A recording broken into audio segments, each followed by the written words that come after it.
كوكو عسلامة. اليوم إن شاء الله باش نحضروا مع بعضنا مقرونة بالكعابر تجي فاوحة وبنينة وحارة ومشخشخة تعمل 66 كيلو. يلا تبعوني. في صحفة حطيت 500 جرام لحم مفروم وحطيت عليهم بصلة صغيرة مفرومة، مغرفة ثوم مفروم، وباش نفوحوا بشوية فلفل كحل، مغرفة صغيرة تابل، رشة صغيرة اغب دي بروفونس، يفوح ويعطي نكهة بنينة على الآخر، مغرفة كبيرة نعناع شايح ومهروش، مغرفة صغيرة كركم، شوية بازيليك يعطي نكهة محلاها، ومغرفة صغيرة بزار، ومغرفة صغيرة فلفل أحمر حار. نخلط المكونات هذه الكل مع بعضها، وما ننسوش الملح اللي يبقى حسب الذوق متاع كل واحد فينا. بعد ما نخلطهم بالكدا نعملهم مكعبر ونخليهم يرتاح. اونتخ طون نحضروا الصوص. في كسرونه حطيت كميه باهيه متاع زيت وحطيت فيها زوز جرينات فلفل اخضر، خليتهم يتقلوا سيبوا النكهه متاعهم.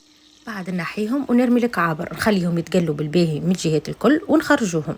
في هيك الزيت السخون نرمي بصله مفرومه ونزيد عليها كميه متاع ثوم، نقليهم شويه ونرمي 4 مغارف يكونوا مش معبين برشا، مغارف كبار نتاع طماطم معجونه، نحلهم بشويه ماء ونخليهم يتقلوا شويه ونرمي عليهم ورقه الرن. وبالنسبه للفحات استعملت الفلفل الاحمر الحار، الفلفل المهروش، التابل، البزار والملح، ونمرق الصوص بالماء اللازم ونخليها تطيب. كي تقري الزيت متاعها نرمي فيها شويه ثوم يفوح على الاخر، ونرجعهم الكعابر في الصوص ونخليهم تقريبا 5 دقائق هكاكا ونطفى عليهم.